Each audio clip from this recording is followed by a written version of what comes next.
Listen closely.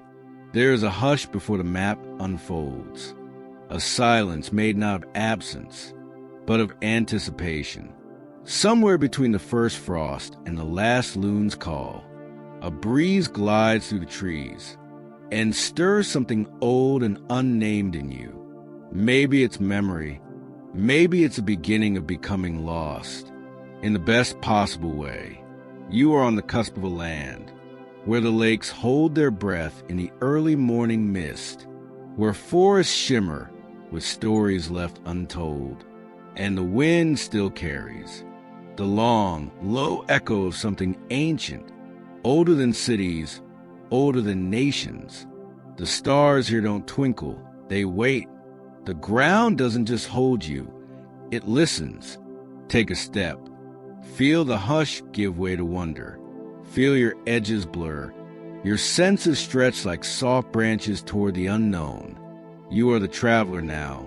Welcome to Ontario, a province as vast as it is varied, where stone and river sing a duet through the bones of the Canadian shield, and thunderclouds gather with theatrical grace over prairie fields, only to drift unhurried toward horizon's edge.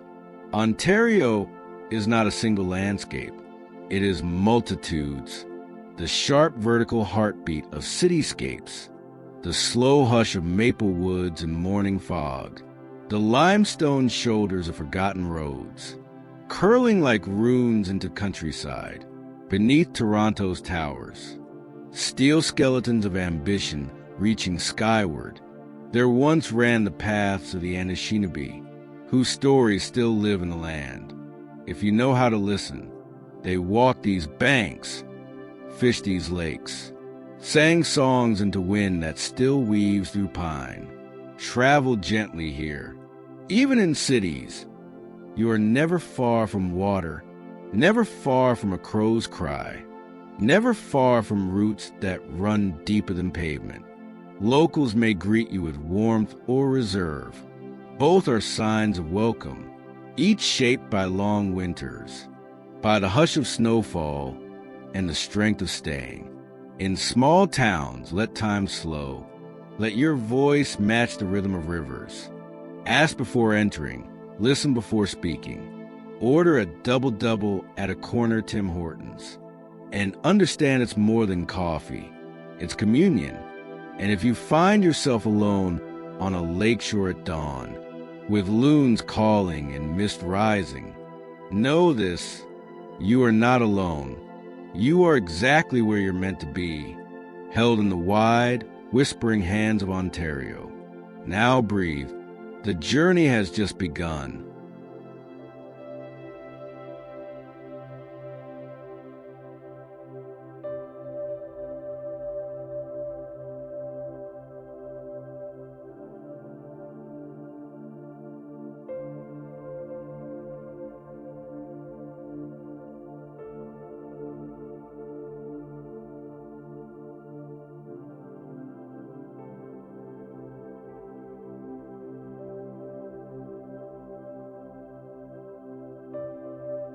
The city rises not with noise, but with rhythm, a hush that pulses beneath the surface, like the quiet confidence of something ancient wearing modern skin. Toronto is not in a hurry to impress you. It doesn't need to. It simply opens its streets, its layers, its hidden corners, like a book written in every language you've ever heard, and a few you haven't.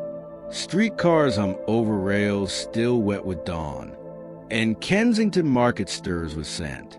Cardamom, cumin, roasting beans, layers of spice and stories swirling through narrow lanes.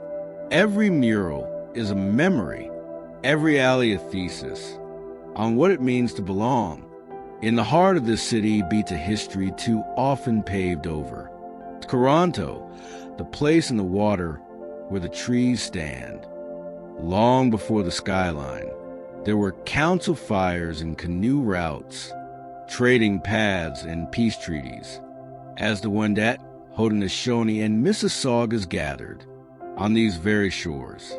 Now that spirit lives on, in the hush of Hyde Park after rain, in the call to prayer rising above Queen West, in the stitched flags of every nation fluttering, on balconies and back porches, with quiet pride, and the stories continue.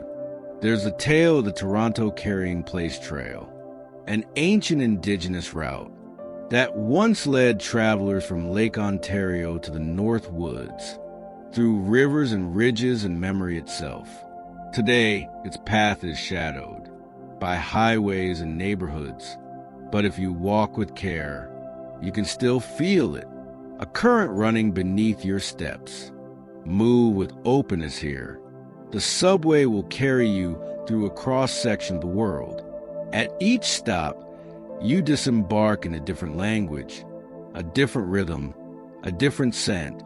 Banh mi in one neighborhood, jerk chicken in the next, the sizzle of shawarma beside the hush of incense.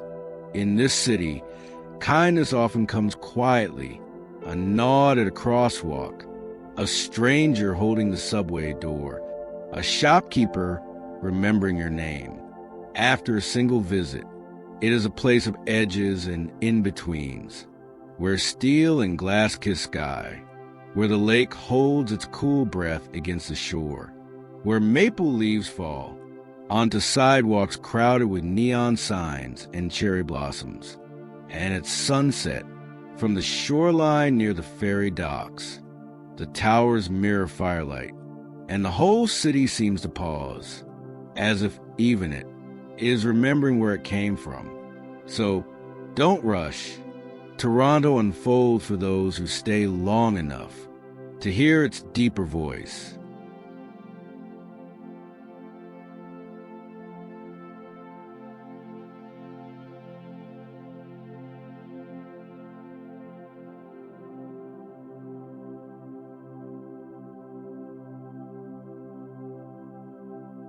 It rises like a needle, threading the sky, not to stitch the clouds, but to pierce them with quiet certainty. The CN Tower is not just steel and height. It is intention made vertical, a monument to ambition, yes, but also to perspective. From its base, you see the city. From its summit, you see its soul. Beneath your feet, glass gives way to distance. Ant-sized cars crawl through arteries of asphalt, while Lake Ontario stretches out, a wide hush of blue, dreaming toward the horizon. Up here, even sound is thin. The wind speaks in syllables, soft and rarefied. When it opened in 1976, this tower was the tallest in the world, built not only to impress, but to withstand the shiver of time. Engineers balanced it against the tantrums of wind and the sigh of earth, an architectural heartbeat, steady even in storms. They say one of its first elevator operators was a woman named Eliza, who rode that shaft hundreds of times a week. She claimed the tower whispered to her, especially at dawn, when fog wrapped the city like a forgotten thought. She never feared the height. She feared only the forgetting of how small we are, how much we need each other to stay steady. Now, tourists lean into the view, taking selfies with clouds, as the glass floor trembles slightly, beneath laughter and awe. But listen closely. If you dare to be still, the tower hums, a low, steady note, like the beginning of a story, or the echo of a prayer sent skyward with every lift. Come here not just for the view, but for the reminder that sometimes we build upward, not to escape the earth, but to better understand it.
stone dreams and towers.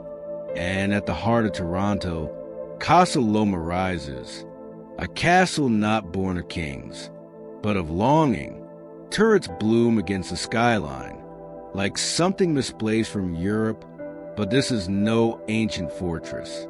It was built in 1914 by a man who dared to turn a fantasy into stone and sweeping staircases, Sir Henry Pellet, a name that once meant electricity, railroads, military brass. He carved his empire from light itself, bringing hydroelectric power to the city before most had dared imagine such things. And then, with pockets full of ambition and eyes fixed on the clouds, he built this castle. 98 rooms, secret passages, oak-paneled chambers soaked in candlelight. But time is a tide that no man holds back. Pellet's fortunes faded, and within a decade, the castle fell silent, its halls echoing not with grandeur, but with loss. The servants gone, the gardens overgrown, the dream unfinished.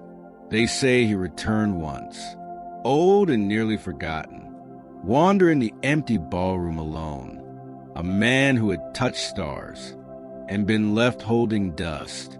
Yet Casa Loma remains. Stone resists forgetting, and so do stories.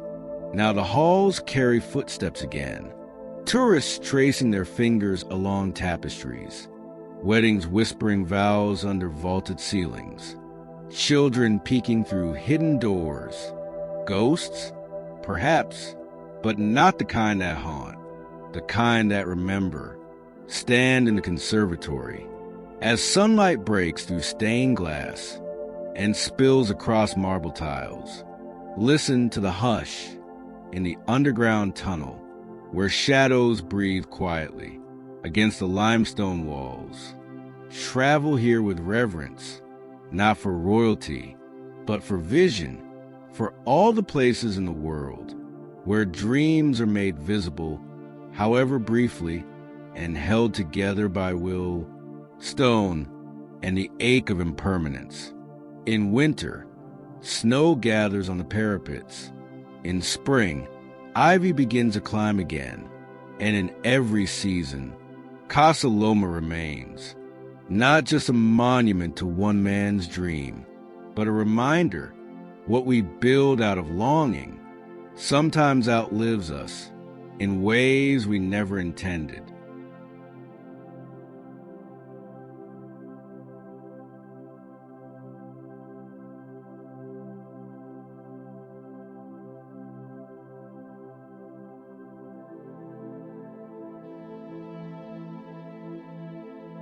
It is easy to call it just a road, a highway slicing through the belly of the city, a concrete ribbon threading north to south, clogged with commuters, brushed by the rush of engines and exhaustion. But the Don Valley Parkway, the DVP, as locals breathe it with both love and lament, is not just asphalt. It is a vein carved into a ravine, a passage where nature and movement dance in reluctant rhythm. On one side, glass towers, their windows blinking in the morning light. On the other, steep slopes bristling with trees, sumac and willow, wildflowers reaching up between graffiti slick rocks. Below it all, the Don River slinks through shadow and sun, its waters brown but resilient, carrying stories of beavers, of fish that once leapt here freely, of riverside camps long erased from maps. They'd paved this road in the 1960s, and in doing so, paved over more than forest.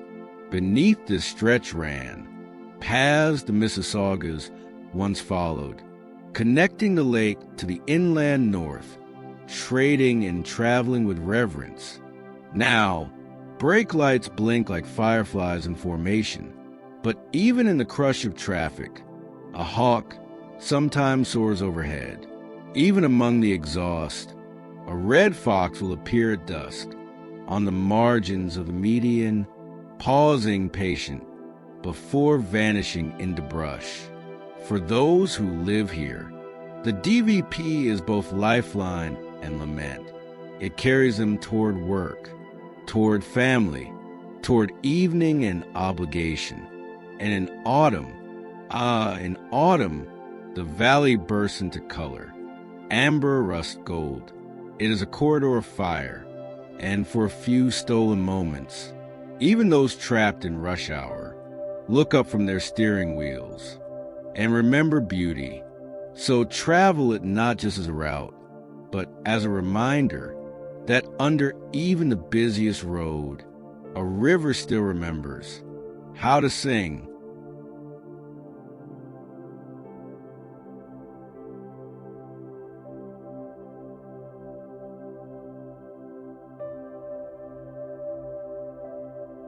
The land wrinkles here, as if the earth itself took a long breath in and never exhaled, holding its ribs in folds of red and ochre, soft hills rising and falling, like the memory of waves on solid ground.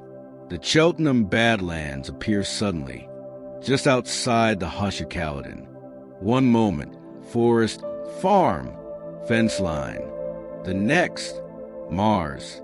The soil is rust-red clay, cracked and bare, carved by rain and time, into ripples and gullies, barren yet beautiful, a landscape you feel before you understand. This strange terrain was not always like this. Once it was farmland, overgrazed and overworked. The topsoil vanished, leaving exposed shale to weather itself into beauty through erosion. But even beauty can be awound. The land is fragile here. So fragile, they've built boardwalks to keep feet from bruising it further, to protect the scars that nature and history etch together. Step lightly, wander the perimeter with reverence, taking the color, not just the red of clay, but the blue of distant hills, the gold of dry grass curling at the edges. They say geologists love this place for what it reveals, a window into Ontario's ancient seabed, formed 450 million years ago, when this was an ocean floor, and trilobites scuttle where children now point in wonder. But you don't need to know the science to feel the weight of it. The Badlands hum with something, old and unspoken. Visit in late afternoon, when the sun is low, and shadows stretch across the ridges, like fingers remembering touch. Listen to the wind, how it moves across the surface, without asking permission. And if you come in spring, when rain darkens the clay, and bird calls echo from the nearby woods, stand still. The land may speak, not in words, but in silence, in shape, in presence.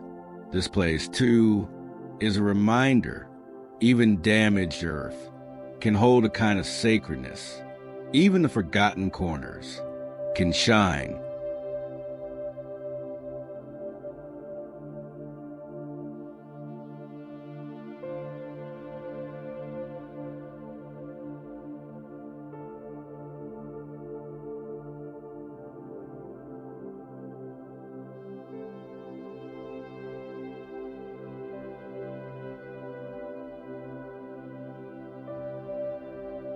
The lake is quieter here.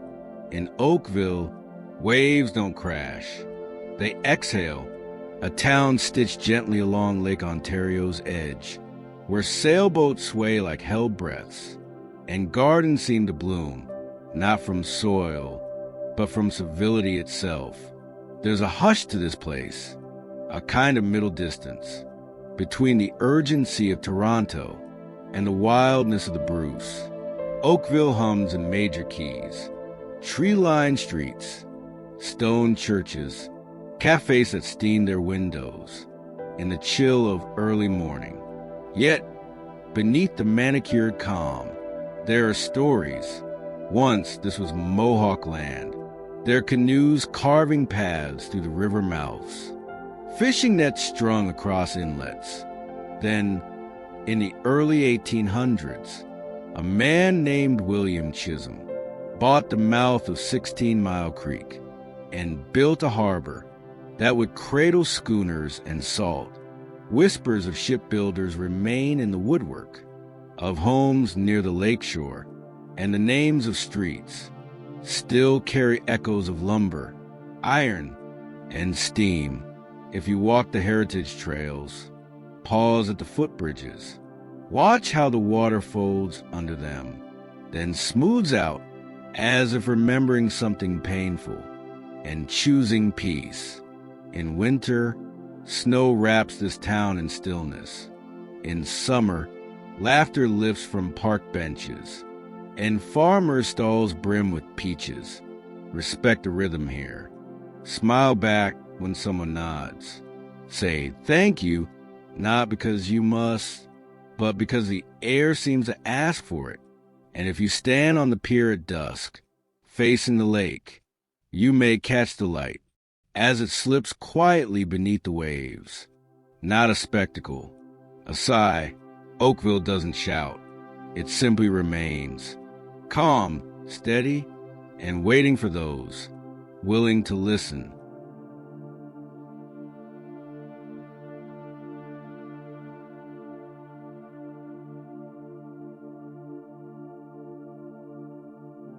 It begins with smoke and steel.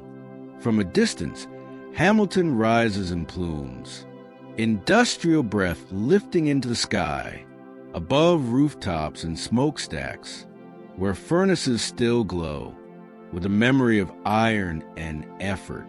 But come closer, and the city softens. Stone gives way to water, factories give way to forests, and grit reveals its grace. This is a place of duality. Steel city and waterfall capital. A city that once forged the bones of Canada. Rails ships beams, and now grows gardens in old brick. Beneath the escarpment, the Niagara Ridge cuts the land clean, and over it, water spills.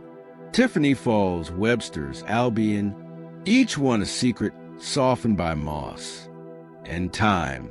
Long before steel, this was Haudenosaunee territory, land of peace treaties and pathways, of councils and cornfields.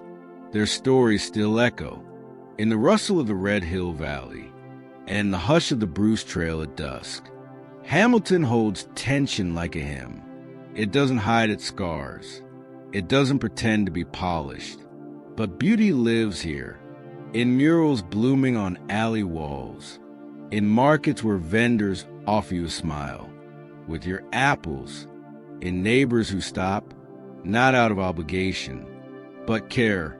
If you come curious. Try the street food. Wander James Street North on an art crawl night. Let the music guide your feet.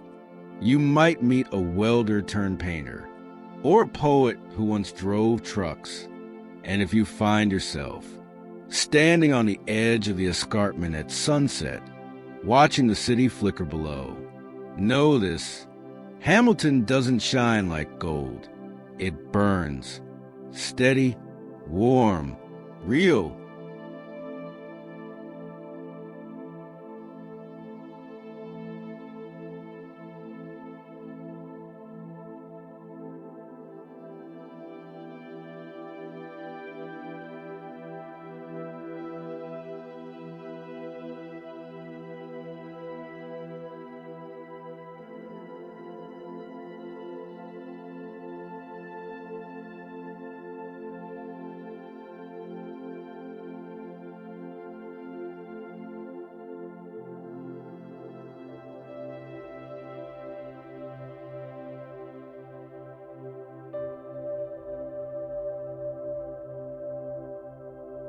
The shore curves gently here, a quiet crescent of sand kissed by the restless waters of Lake Huron. Nickel Beach is a place whispered about, a hidden gem beneath the shadow of towering pines, where the lake laps with a steady, soothing rhythm, and the sky seems wider, deeper, as if inviting you to breathe differently. Its name echoes a legacy of Sudbury's mines, the nickel that forged fortunes and scars alike. But here, on this shoreline, the earth breathes easy, wearing time like soft stones shaped by wind and wave. Walk barefoot along the sand. Feel the grain sift between your toes. A quiet meditation on impermanence. Early mornings bring mist that clings to the water's surface, wrapping the beach in a gentle veil. An invitation to solitude and reflection. A local story lingers in the breeze, of a fisherman who once lost his way in fog, guided home not by compass or star, but by the faint song of loons calling through the dawn.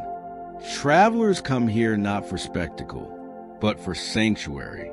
The few who find this place often speak of its stillness, how it holds space for the weight of a heavy heart, and offers instead a breath of calm if you stay past sunset. Watch how the sky deepens into indigo and the lake mirrors the first timid stars. Nickel Beach reminds us, sometimes the quietest places carry the deepest peace.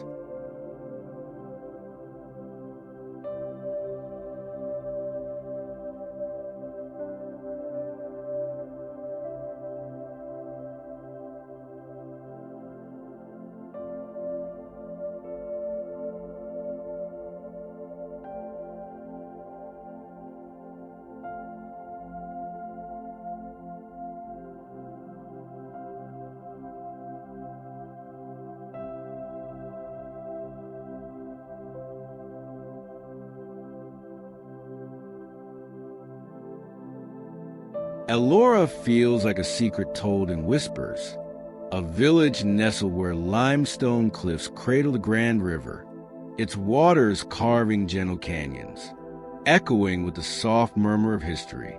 Cobblestone streets and brick facades hold stories older than the town's quiet charm, like the tale of the Elora Mill, once a hub of industry, now a graceful reminder of a time when water-powered dreams.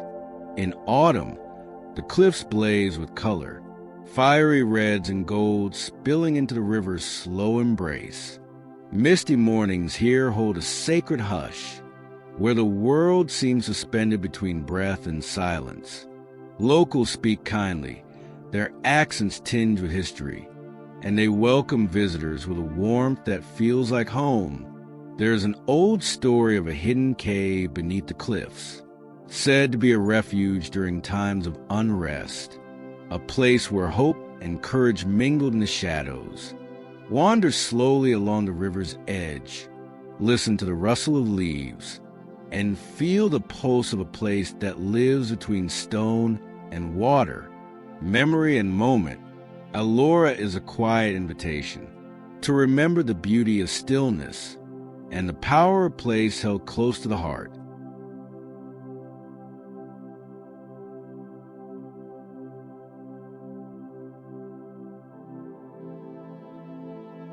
Where land meets lake in sharp embrace, Tobermory waits, a village perched at the edge of the world, where the waters of Georgian Bay kiss limestone cliffs that rise like ancient sentinels.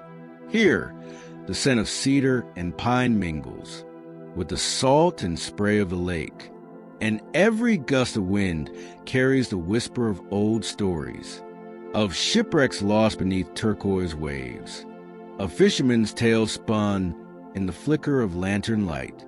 Tobermory is a gateway to wilderness, a threshold where the man-made world pauses, to give way to something wild, vast, and raw. The waters here are famously clear, their depths guarding secrets like the wreck of the sweepstakes. A schooner sunk in 1885, now a silent cathedral beneath the waves, a place where divers find both beauty and melancholy. Walk the docks at dawn, watch the sky blush softly, hear gulls wheel and cry overhead. their calls threading through the cold morning air. Locals move with an unhurried grace, speaking with a cadence shaped by wind and water, inviting visitors to slow down, to listen, to become part of this liminal place. Travel here with respect. The bay is as fragile as it is fierce, and the land remembers every footstep. In the quiet moments, when the sun sinks low behind the Bruce Peninsula and the lake holds its breath, you will know why some come back again and again. Because Tobermory is not just a place on a map. It is a meeting point of earth and water, past and present, of longing and belonging.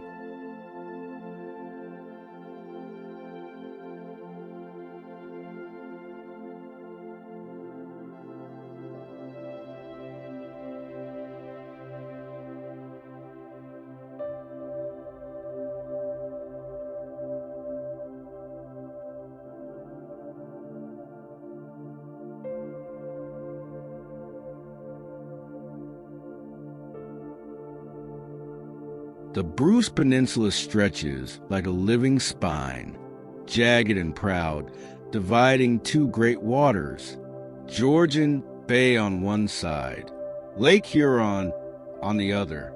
This is a land carved by glaciers, sculpted by wind and time into cliffs that drop sharply into crystal clear waters, where waves whisper against ancient limestone shores. Walk here and you step through a landscape both wild and sacred, a place the indigenous peoples have called home for millennia. The Chippewas of Nawash and Saugeen have long known these forests, these coves, these sacred grottos hidden beneath towering pines. There's a place called the Grotto, a cavern carved by water and wind, where light filters through narrow openings, casting kaleidoscopes on cool stone walls. It is said that the water here carries healing, and visitors often come seeking not just beauty, but renewal. The Bruce Peninsula National Park is a sanctuary of solitude, where trails wind through orchids and ferns, where black bears move silently, and migratory birds find refuge. Respect this wildness. Pack out what you bring in. Move gently. Listen to the language of the wind in the trees, the call of loons across the bay. In autumn, the peninsula blazes with color, a firestorm of red and gold that contrasts with the cool blue waters below. Even in winter, when snow blankets the rocks, there's a fierce beauty in the silence.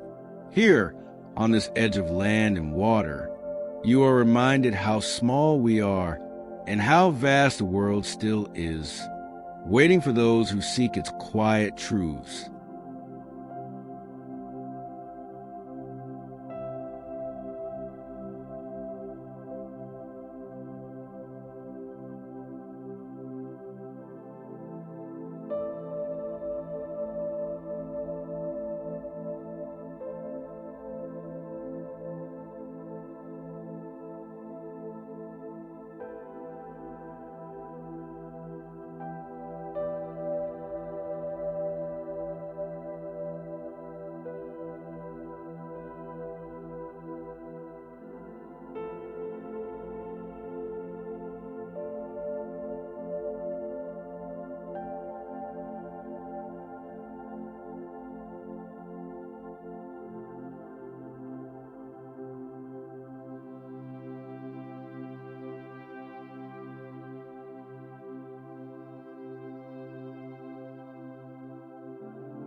Whitefish Falls is a soft secret tucked into Ontario's wild heart, a place where water moves slow and steady, singing ancient songs over smooth stones.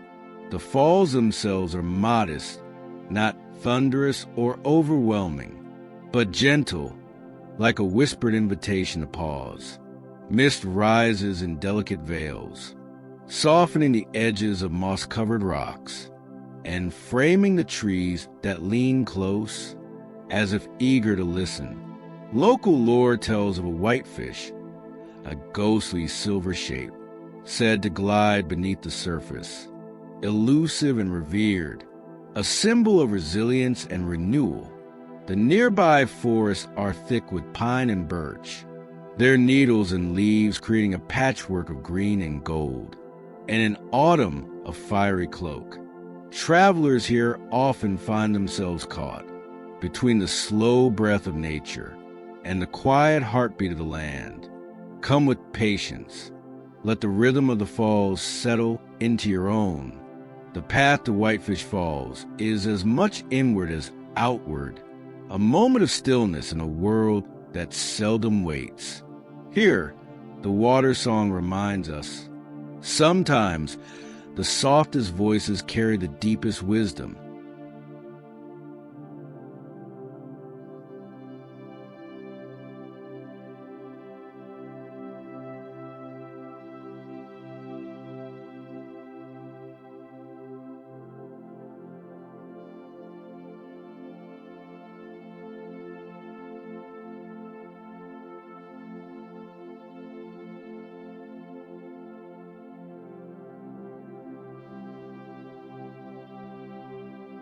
Sudbury rises from scars and from hope, once a moonscape of mining devastation.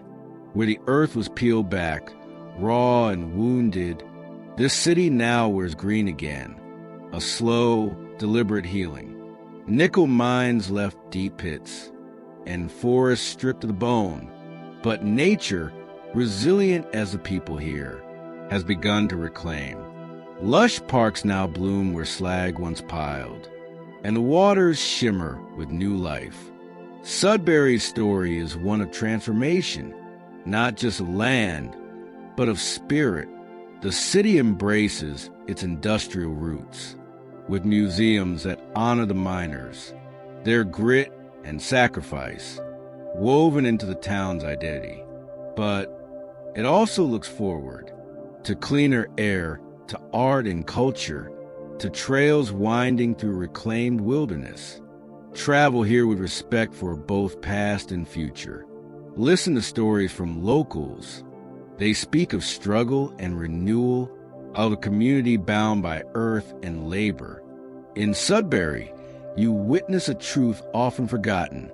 Even broken places can grow whole again.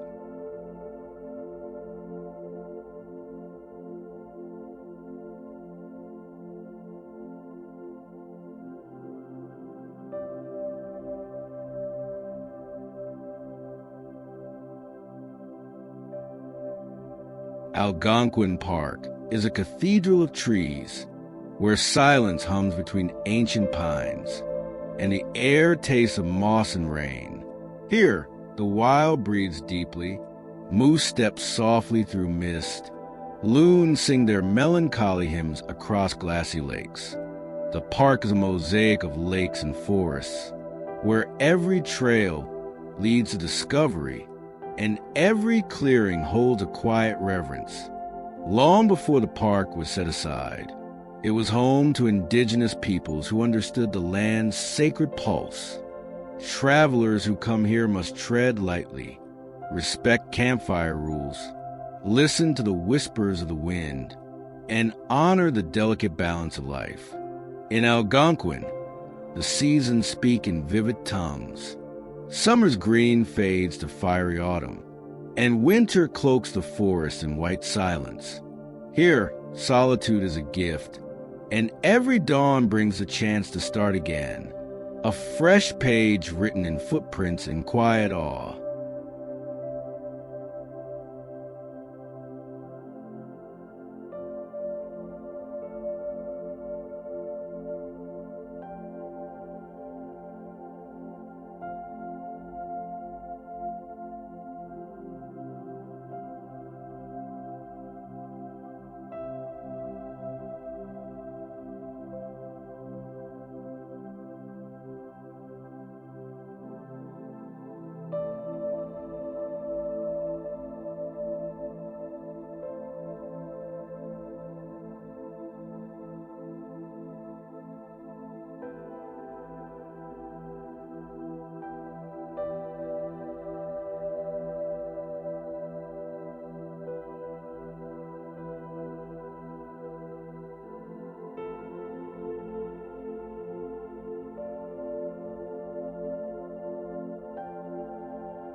Owen Sound is a place where water never forgets its song.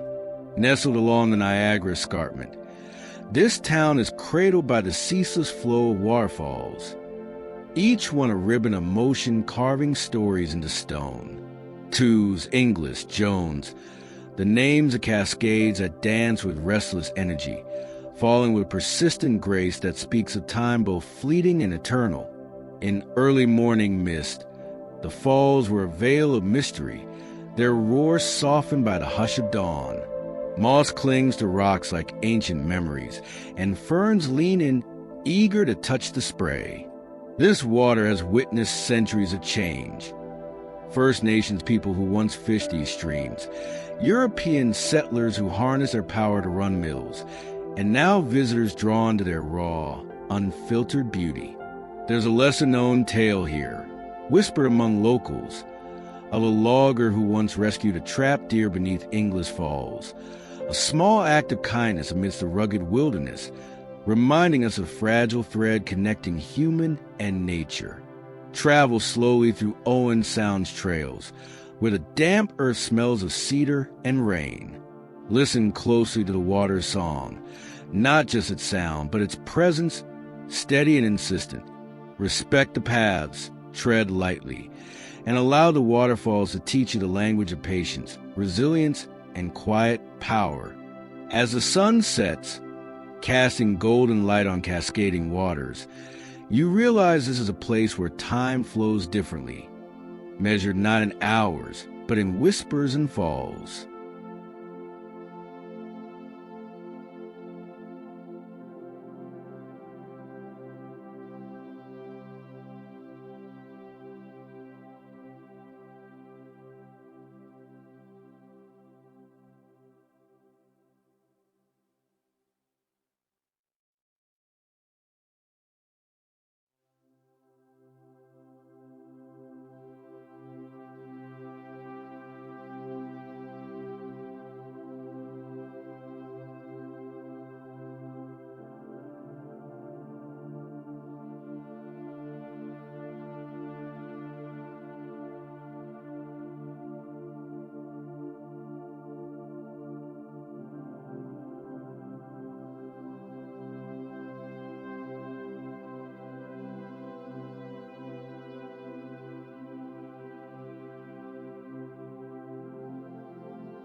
Ottawa breathes history beneath its stately skyline, a city where stone and river converse in hushed tones.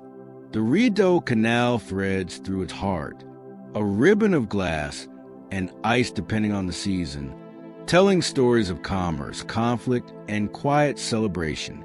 Walk the parliamentary precinct, where Gothic spires reach skyward, casting shadows on cobblestones worn by footsteps of leaders, dreamers, and protesters alike.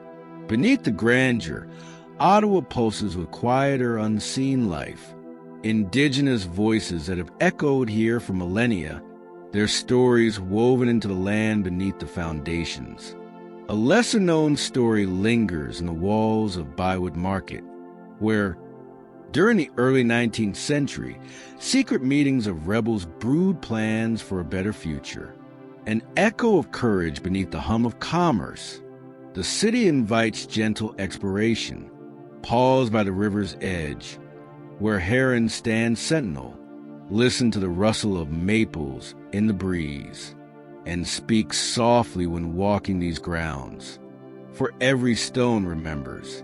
Ottawa's charm is a balance between power and peace, ceremony and everyday life, a place where history lives not in monuments alone, but in the tender moments between passing seasons.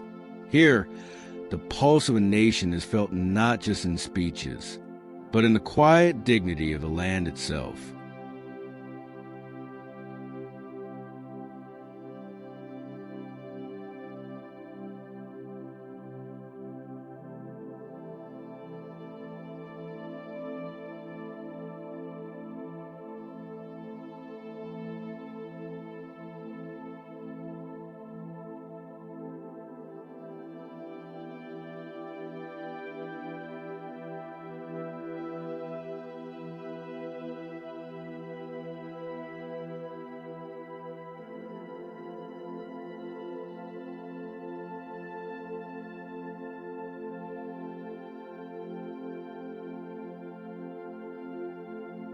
Parliament Hill rises like a solemn promise above the Ottawa River, its Gothic spires piercing the sky in a silent conversation with history. This is more than a seat of government. It is a place where dreams and dissent, power and protest, hope and heartbreak have woven themselves into stone and shadow.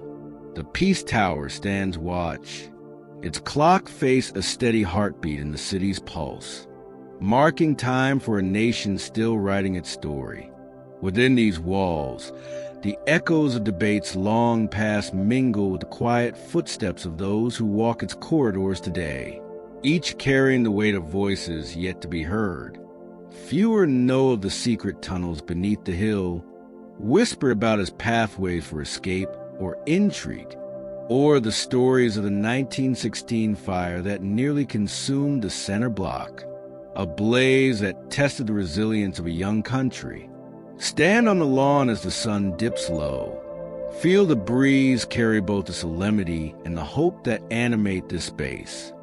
Parliament Hill is not just a place of politics, but a living testament to a nation's enduring quest for identity, justice, and belonging.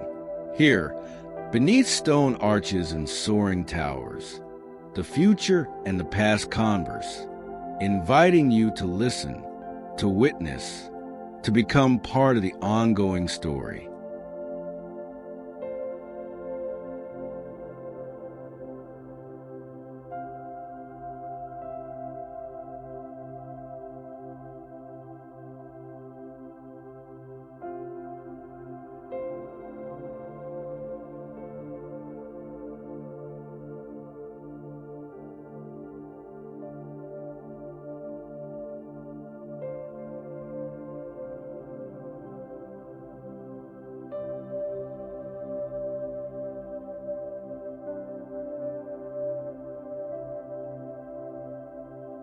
The Ottawa River does not rush. It moves with the memory of centuries, a wide, steady current, carving through the land like a breath that never ends. Long before cities rose, before borders were drawn, the river was a gathering place, a path of birch bark canoes, carrying trade, stories, and peace between nations. The Anishinaabe, Algonquin, and other First Peoples called it Kitchissippi, the Great River. To them, it was not just water, but a living ancestor, a teacher, a source of spirit and survival. Today, its surface mirrors Parliament's silhouette, but deeper still, it reflects something older, a rhythm undisturbed by power or politics. Beneath its stillness, currents pull and shape the shoreline. Beneath bridges and high-rises, it flows unchanged, marking time in ripples, holding echoes of drums and paddles. There is a story, often lost in textbooks, of the coureurs de bois, French traders who followed indigenous guides through rapids and portages, learning the river not just as a route, but as a lifeline. Many vanished into its vastness, their names washed away, but their journeys shaped this country before it had a name. Stand along the banks near Victoria Island, where ceremonies still rise like smoke, and you may feel it, the river's knowing. Even now, locals come to sit by the water, to think, to speak, or say nothing at all. Cyclists trace its edge. Fishermen cast into its depths. Children skip stones where treaties were once signed. Travel here with reverence. The river is not just scenery. It is history in motion. And in its gentle, ceaseless movement, you may hear a quiet invitation to listen longer, to remember deeper, to belong not just to a place, but to a story still unfolding.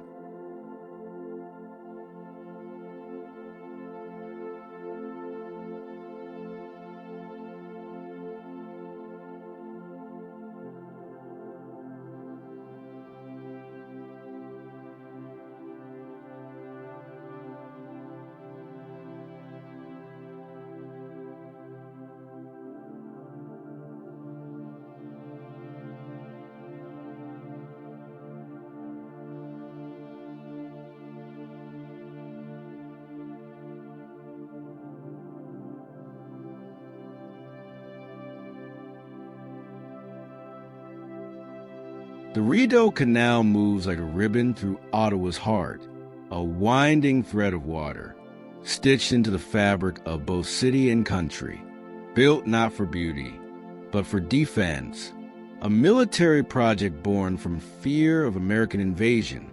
After the War of 1812, it became something gentler with time. Now, it is a mirror for sky and tree, a path for paddle and skate. In summer, the canal is alive with kayaks and bikes, mallards gliding near lily pads, and willows that lean over, as if trying to see their reflection in the smooth green current. But come winter, when the freeze sets in just right, it becomes the world's largest skating rink, nearly 8 kilometers of gliding joy, where children's laughter mingles with the scratch of blades and the scent of warm beaver tails, wafts over with scarves and mittens. Few know that hundreds of Irish and French-Canadian laborers lost their lives during the canal's construction, digging by hand through bedrock and swamp, fighting cold, disease, and isolation. Their stories are unmarked by statues, but remembered in the canal's quiet persistence.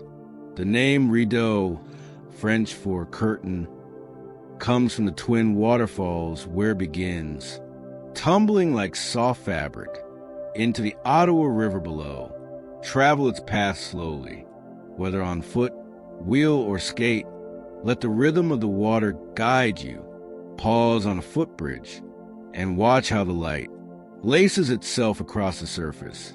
Breathe with the breeze, for in every season, the Rideau Canal is more than a waterway. It is a journey, a memory, a still-moving thread in the ever-evolving tapestry of Canada.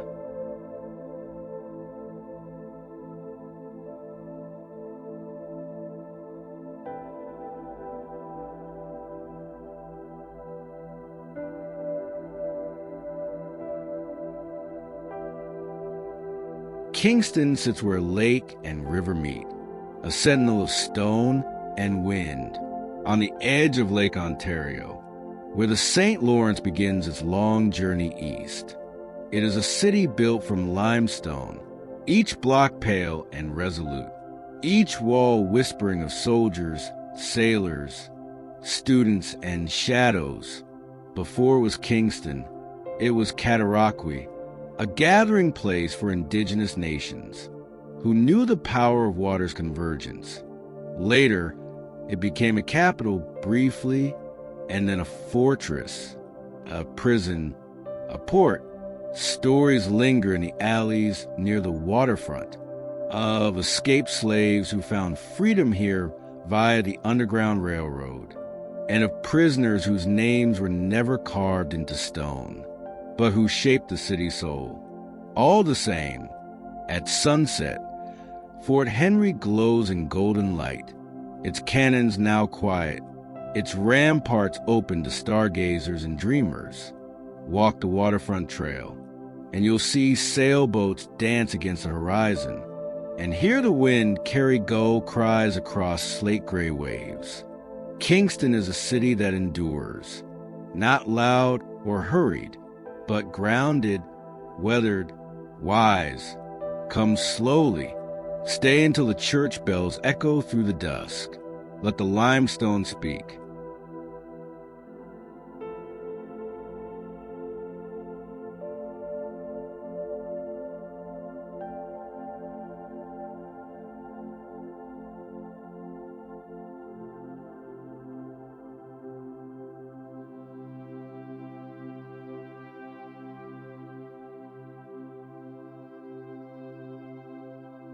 The 1,000 islands are not counted. They're felt, scattered like green gems, across the St. Lawrence River. Each one rises from the mist, with its own breath, its own silence. Some are wide enough for mansions, others small as a bed of moss and one defiant tree. They whisper of smuggling and solitude, of castles built for love, like Bolt Castle, constructed stone by stone, by a man who never saw it finished, after his beloved wife died, before it was done. Now, ivy climbs those unfinished dreams, and boaters drift past, quiet in their awe. The waters here run deep, both in history and in current. This was once a shared land, of Haudenosaunee and Algonquin canoes, of fur traders and fishers. Travel here gently, mind the wake. The river has a long memory, and if you find yourself on a morning ferry, fog curling around the boat's edges, you may feel it, a hush that asks you to listen to the spaces between islands. This is not a place to conquer, but to behold.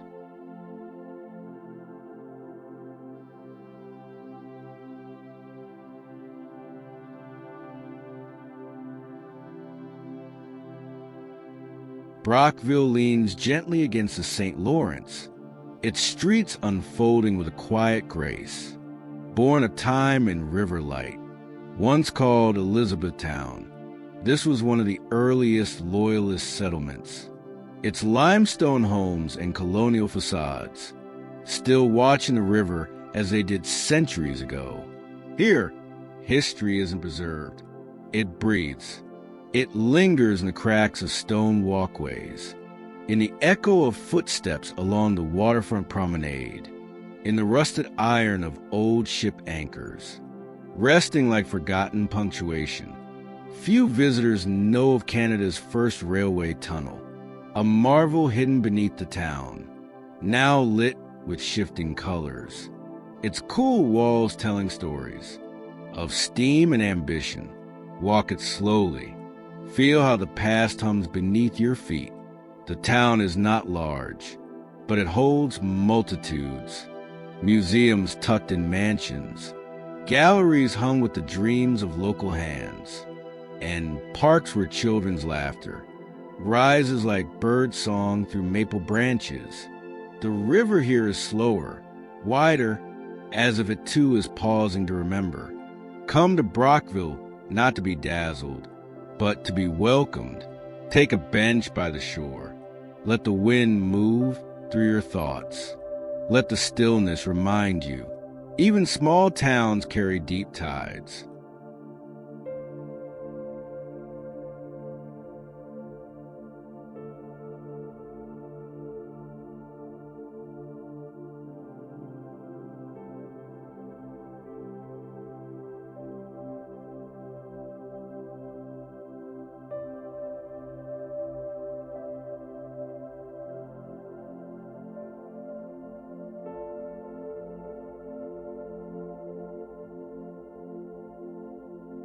It begins with thunder not of sky, but of water, a sound that shakes the breath inside your chest.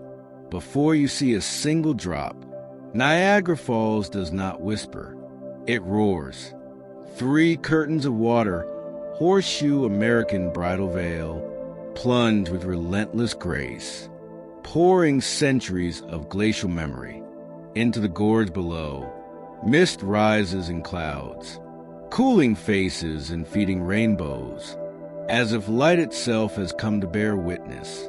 But beyond the spectacle lies an older pulse. This place was sacred long before tourism and towers. To the Haudenosaunee, Niagara was the thundering waters, the edge of worlds, a place of spirit and power. The story of Lelawala is still told. A maiden who, in grief, cast herself into the falls and was caught by the god Hinam. They say her spirit still watches from the mist, woven into the cascade. In the 1800s, daredevils came, barrel riders and tightrope walkers, seeking fame, tempting gravity. Some made it, some didn't. Yet the truest all comes not from danger, but from stillness. Stand at Table Rock before sunrise. No crowds, just water and light. The falls glow blue in the pre-dawn hush, like the earth dreaming with its eyes open. Travel here with humility. Respect the raw, living force before you. Speak softly near the edge. Niagara does not need your wonder, but it returns it anyway.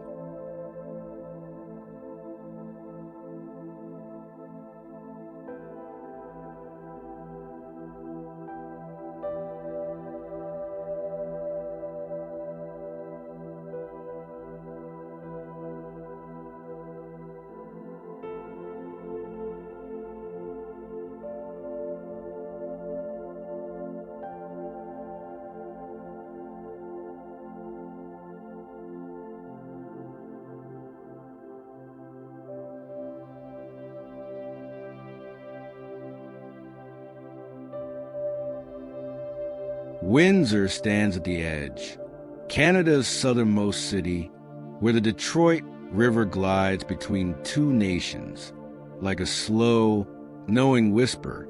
It's a city shaped by crossings, of borders, of industry, of lives moving in quiet persistence.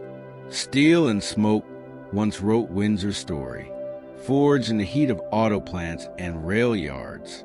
But beneath that toughness, there's something softer.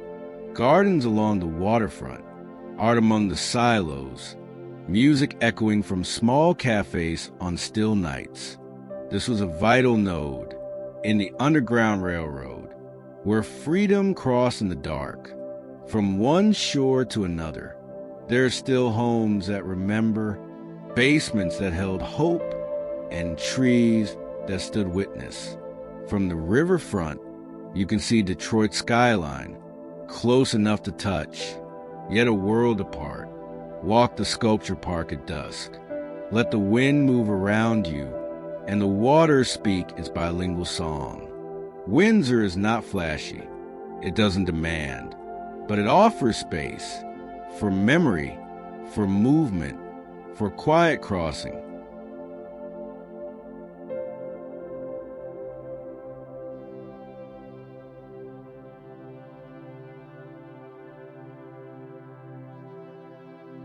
Lake Ontario is the keeper's stillness. It stretches wide and knowing beneath the sky, the last in the chain of the Great Lakes, gathering waters from the wilds of Superior and delivering them patiently to the St. Lawrence and the sea. From shore it looks endless, a vast breadth held just below the horizon, where ships vanish into morning mist, and gulls cry their ragged songs over breaking light. But beneath its surface, the lake carries weight of time, of industry, of forgotten wrecks. There are schooners that sleep down there, still cradled in the cold, wooden hulls preserved by silence. Their stories pause mid-journey. And yet, this lake is not a graveyard. It's a pulse. It touches cities and villages alike. From Toronto's skyline to the quiet docks of Cobourg, it cradles fishermen, lighthouse keepers, swimmers who return each summer to its cold embrace. They say there are places where the water remembers, the footpaths of those who came before, the Wendat, the Haudenosaunee, the Mississaugas, whose canoes skimmed its surface, long before concrete met shoreline. At night, Lake Ontario becomes a mirror. Stars scatter themselves across it, and the moon leaves a silver trail, like a path for dreams. Come here in the early hours, before the wind wakes. Let the hush wrap around you, like a woolen cloak. Don't rush it. Lakes aren't meant to be hurried. They speak slowly, and only to those willing to listen. This is not just water. It is memory. It is motion. It is a horizon you never quite reach, but always carry with you.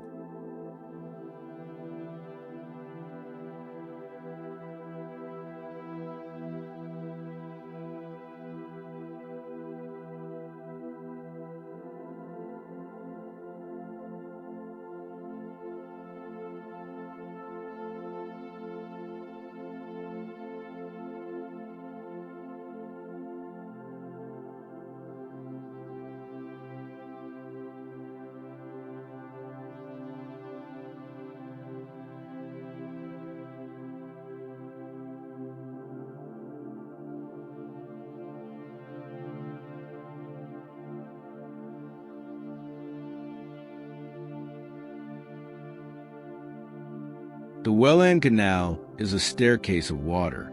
It climbs the land where rivers could not, linking Lake Ontario to Lake Erie, a path carved not by nature, but by will. 8 locks lift and lower ships, like cradles of steel and current, allowing giants of metal and cargo to pass through farmland and quiet towns, as if threading a needle, built and rebuilt over centuries. The canal is a feat of quiet endurance. It's not glamorous. It doesn't roar or dazzle, but it works patiently, precisely, day and night. Along its edge, locals sit on benches, watching freighters glide by like slow-moving dreams, their flags fluttering, their hulls groaning softly against the water's pull. A little-known truth: when the first version opened in 1829, much of the digging was done by hand, by immigrants, by laborers paid in coins and calluses. Some lost their lives. None are named on plaques. But the water remembers. Travel beside it on foot or by bike, and you'll see bridges swing open like lazy gates, gulls following ships upriver, and the odd cyclist pausing, just to watch the lift of a lock. There is something meditative about it, this meeting of human ingenuity and natural force. The Welland Canal doesn't shout. It moves things, quietly, with purpose, with grace.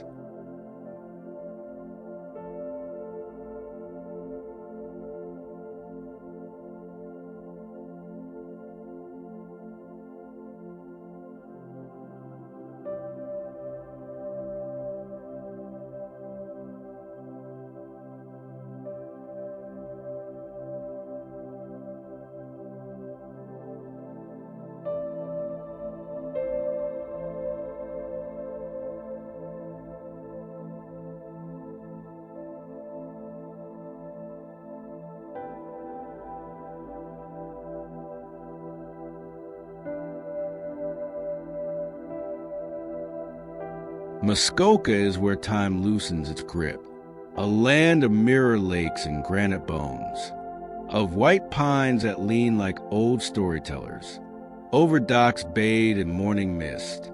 Here, cottages perch at water's edge.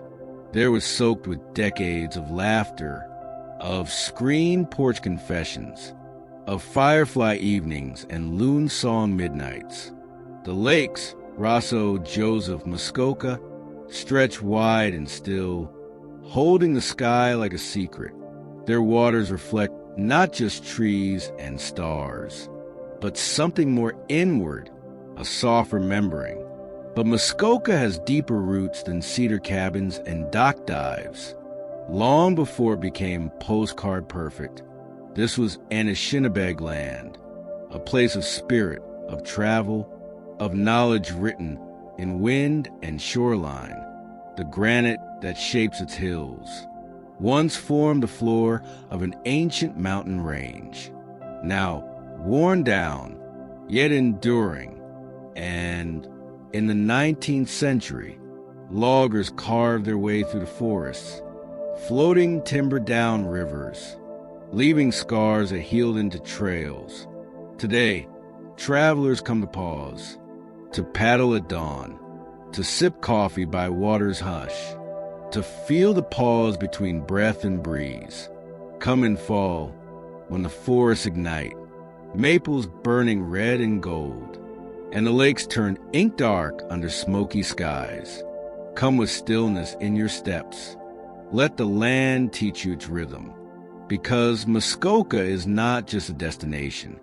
It is a season, a silence, a state of being, where what matters most returns gently to the surface.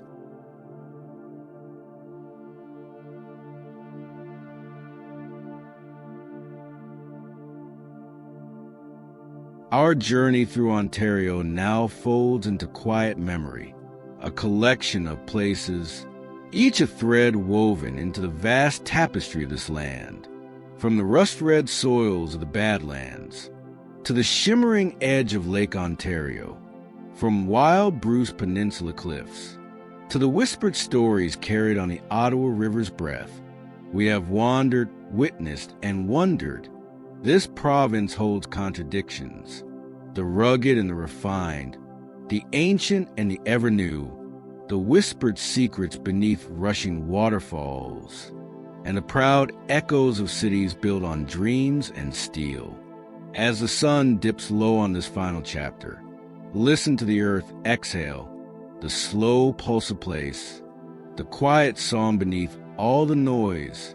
You are the traveler now, invited to carry these moments forward, to hold the soft, wild heart of Ontario with care. May your footsteps be gentle, your gaze steady, and your soul open, for the journey never truly ends. It begins again, in the spaces between, in the silence of arrival, and in the longing to roam once more.